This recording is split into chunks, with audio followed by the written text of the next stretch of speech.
Affinity Photo now supports FujiFilm camera RAW file with the new update version 1.10.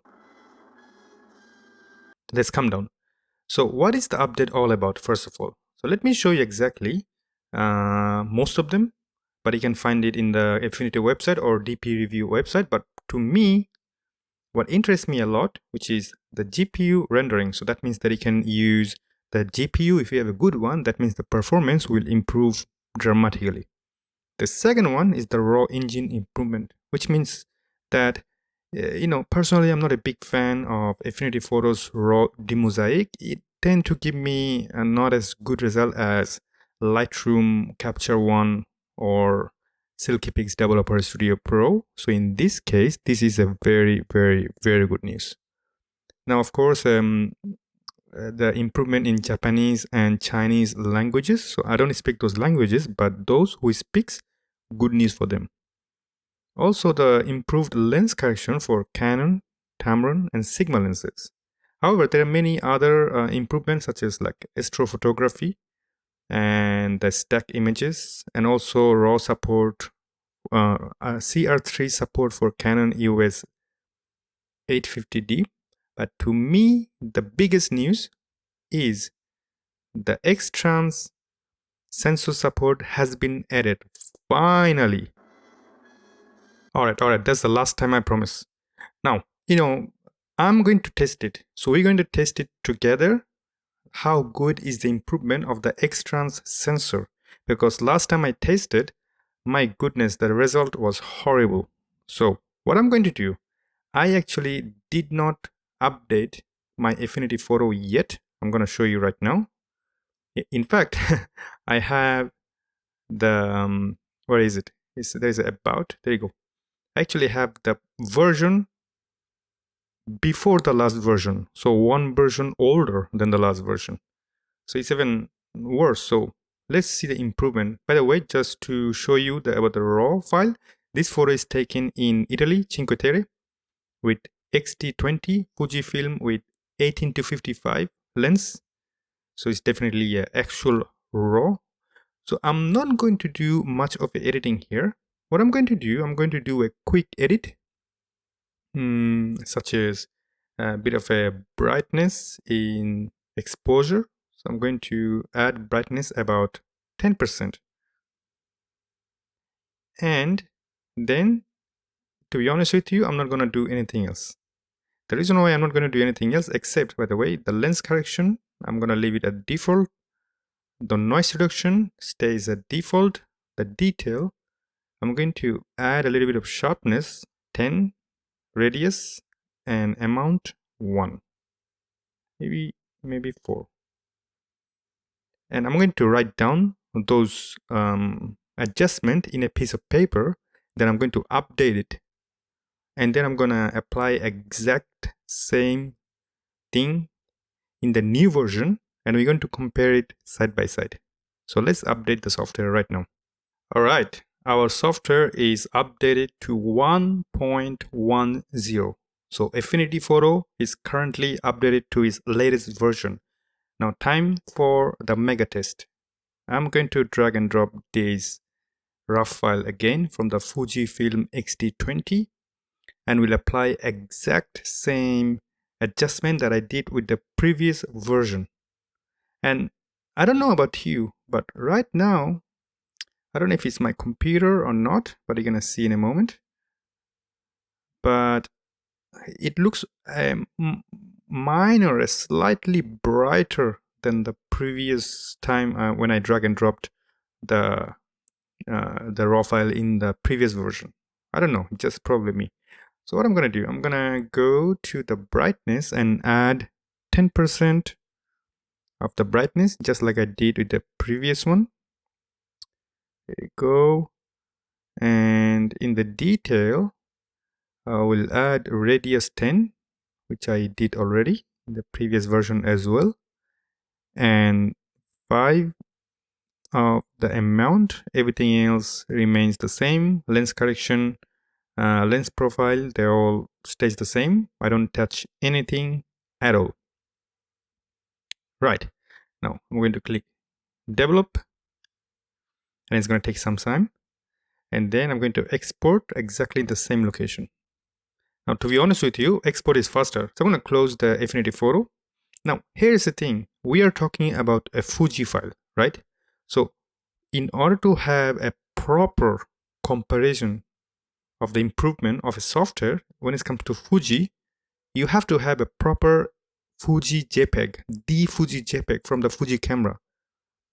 And lucky for you, I have a software called SilkyPix Developer Studio Pro, the software behind the Fuji X converter. So I'm going to use the same software to convert and create a third JPEG and compare all three of them side by side to see which is still the best. Is Affinity Photo good enough to replace a dedicated Fuji RAW converter? Let's jump in. So we are in SilkyPix Developer Studio Pro. Again, the guys behind creator of Fuji X converter. So which means that you're gonna have the actual Fuji JPEG from the software. It's not the Capture One version, the reverse engineering version, or the Lightroom one. This is the proper Fuji JPEG. I'm insisting because it's important information. So I'm gonna go to the RAW, the third one. The first two are done in the Affinity Photo. So the third one, I'm not gonna touch anything. All I do is noise reduction and sharpness to default, right? I'm not touching anything else. And I'm going to go to the demosaic sharpening because it's supposed to be default at 82. So I'm going to leave it at 82. Not going to touch anything.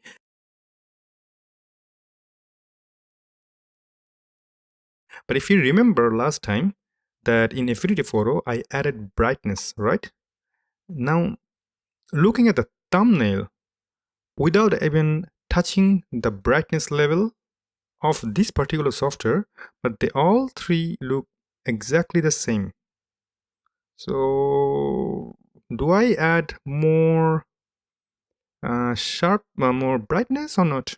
I don't know. Maybe I'm gonna try. Let's see if it's working for me. So if I go there, I'm gonna add, maybe try to add gamma. Gamma and brightness are exactly the same. So let's see in the thumbnail. I'm leaving the thumbnail just to have a side-by-side comparison. So in the gamma, I'm adding 1.20. That's it. That's the only change I'm gonna do. All right. Time for the best part, the comparison. So in this comparison, we're going to do two things. One, comparing the older Affinity Photo versus the new Affinity Photo for FujiFilm RAW file. How much improvement is a lot of improvement. So that's our one objective. The second objective is the improved Affinity Photo FujiFilm RAW file. How much is better than other proper dedicated software for FujiFilm such as SilkyPix Developer Studio Pro, which can create the Fuji JPEG. Right off the bat, I'm going to tell you the size of the JPEG. So the older Affinity Photo with the full highest quality exported 15.5 megabyte of JPEG. The older version, exactly the same, 15.5 megabyte. In SilkyPix Developer Studio Pro, 17.7 megabyte. So 2.7 megabyte more extra juice out of SilkyPix Developer Studio Pro when it comes to JPEG. So that's interesting. And let me show you the RAW file. So that's the RAW file. If you notice the sky in the RAW file, the raw file has details in the sky, which everything else lost. However, we didn't do any proper, what do you call it? Proper editing in any of the software except added gamma or brightness just to have the equal amount of brightness globally. So if you look at all three, has the sky looking same, which is a good news. But here's another thing. If I go back and forth between the Affinity Photo and the SilkyPix, SilkyPix has a different lens correction. So that's the older, sorry, this one, and that's the new one. So that's something to keep in mind because SilkyPix has the actual database of every single Fuji lens. In fact, it doesn't do any lens correction for Fujifilm because lens correction is done in camera and SilkyPix reads it and it doesn't touch or modify it. So you're going to have actual Fujifilm lens correction in SilkyPix. Looks like Affinity Photo is still a little different. Now, it's important. Different doesn't mean bad. It's just different. That's it. It's not definitely not the FujiFilm lens correction. Now we're gonna compare side by side right now. All right. There you go. So let's just fit in just to give you a quick briefing. So let's put them all in the same page. Now which one is what, guys? Far right is the actual FujiFilm JPEG done in SilkyPix Developer Studio Pro. The one in the middle is the older version of the Affinity Photo. Far left is the newest version of Affinity Photo. So we are doing, remind you, we're doing two things. The comparison between the old and new Affinity Photo versus the SilkyPix. So let's do one and one. Now, listen, I didn't do any kind of, you saw it. I left everything in default. You saw in the video, I did not touch anything. And I'm sure that you can see it in the video that SilkyPix has better detail for two reasons. One, it natively support Fujifilm and the creator of Fuji X RAW converter. Plus the size of the JPEG, if you remember, it's written on the top. It's 17.7 megabyte compared to the other, which has 15.5 megabyte. So due to the still not natively supporting the SilkyPix, giving you better result. So sharpness is not there comparing with the SilkyPix. Now, what about the older versus the new one? Now, sincerely, I don't see any difference between the old and the new one. I don't know if you can see anything, but I don't. And if you remember, I didn't touch anything. I kept everything as it is. So this is supposed to give you some kind of difference. I'm trying hard to look for anything different. Maybe there's like a minor, very minor difference between them, which I am failing to see. Now, please remember, soft, it doesn't matter because you can easily go to the layer and then add sharpness with, unsharp mask. You can add sharpness with, what's the other called? The high pass mask, high pass filter, my apologies, or clarity. And there are many ways to add sharpness in Affinity Photo. So don't get me wrong. And also, same goes for color. So I remind you, this is important. My objective of this video is with exact same settings, with exact same everything, how much improvement we are seeing here. Please tell me you can see something different because sincerely, I don't. That's it. I mean, I'm still going to use SilkyPix Developer Studio Pro for my Canon and Fuji all the time because, the result is just glorious. But when it comes to Affinity Photo, I will still keep it as my go-to place for YouTube thumbnails and high pixel level retouching for my images and all kind of stuff.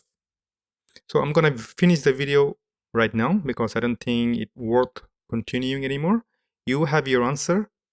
If you want the result, the actual file from me, I'm more than happy to send it over to you via email and with a Dropbox connection. I wish you all the best. Bye-bye.